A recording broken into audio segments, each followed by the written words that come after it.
Hello students, welcome to my channel Edunomy by रिया।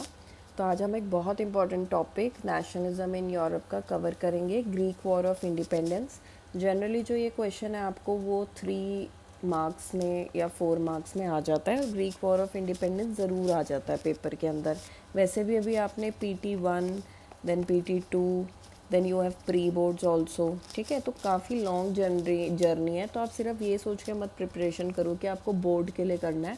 आपको इससे पहले ये सारे पेपर्स भी अच्छे से सॉल्व करने हैं, ठीक है। तो ग्रीक वॉर ऑफ इंडिपेंडेंस के लिए सबसे पहले मैप देखते हैं। अब ये चैप्टर यूरोप का है, तो डेफिनेटली यूरोप की ही कंट्री है ये। तो दिस इज़ यूरोपियन कॉन्टिनेंट, ठीक है। अब इसमें थोड़ा सा पार्ट ये टर्की का भी आ जाता है, राइट। तो हम क्या नोटिस कर रहे हैं कि ये जो ब्लू कलर की स्टेट है ये ग्रीस है, और इस ग्रीस पे कौन रूल कर रहा था? Ottoman empire. अब ओटोमन एम्पायर एक मुस्लिम एम्पायर है जिसने काफ़ी सारी बाल्कन कंट्रीज़ को रूल कर सका है। अगर आपने बाल्कन्स वाली वीडियो देख रखी है तो उसके अंदर आपने देखा होगा ग्रीस, बुल्गारिया, सर्बिया, बॉस्निया, ये सारी बाल्कन कंट्रीज़ थी जिसको कौन रूल करता था? ओटोमन। अब मुस्लिम एम्पायर था तो ये कंट्रीज़ जनरली बोलती थी कि भाई हमें इन्होंने आके रूल करा है हम पर, तो हमें अपना इंडिपेंडेंस वापस चाहिए, ठीक है। तो इन्हीं कंट्रीज़ में से एक शॉर्ट स्टोरी हम ग्रीस की कवर करेंगे, कैसे ग्रीस ने इंडिपेंडेंस लिया है। तो सबसे पहला पॉइंट ये याद रखना है कि इनको रूल कौन करता था? ओटोमन एम्पायर, ठीक है। तो ये उससे इंडिपेंडेंस चाहते थे। दूसरी पॉइंट, इनको हेल्प किस किस ने की है? तो नंबर 1, इनको उन लोगों ने हेल्प की है, कुछ ऐसे ग्रीक्स थे जिसको ओटोमन ने एग्जाइल में भेज दिया था। अब एग्जाइल वर्ड का क्या मतलब होता है? वनवास टाइप, जिसको कंट्री से बाहर निकाल दिया था क्योंकि मोनार्की अपने अगेंस्ट कुछ बोलने नहीं देता था। तो जिन लोगों ने थोड़ा एफर्ट करके उसके अगेंस्ट प्रोटेस्ट किया उनको ओटोमन एम्पायर ने बाहर भेज दिया।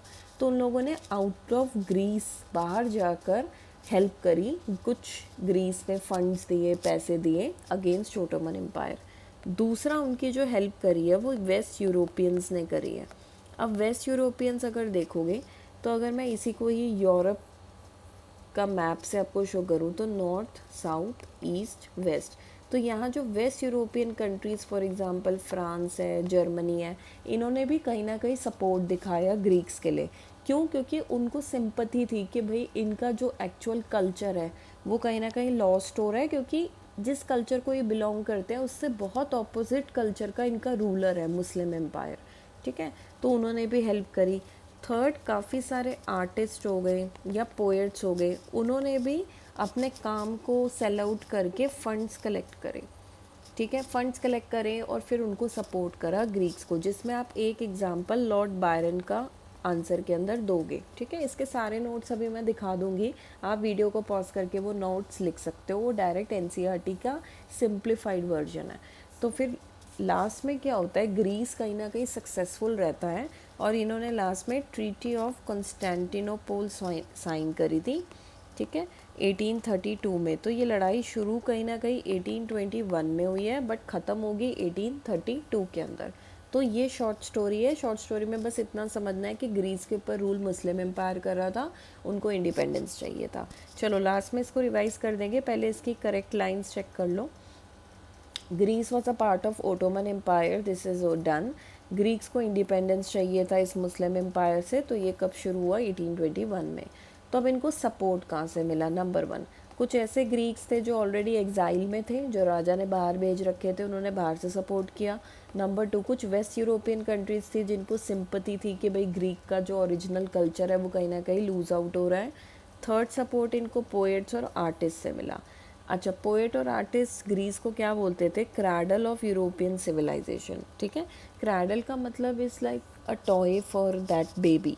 तो सबसे पहले जो बाल्कन्स के अंदर हम रिवोल्ट सा स्टार्ट देखते हैं तो वो क्रैडल हम ग्रीक्स को देखते हैं, मतलब सबसे पहला जो स्टार्ट करता है सबसे ओरिजिनल फॉर्म में, तो वो ग्रीस ने किया था, इसलिए हम इसको क्रैडल बोलते हैं। ये क्वेश्चन आपको 1 मार्क के MCQ के अंदर भी आ सकता है।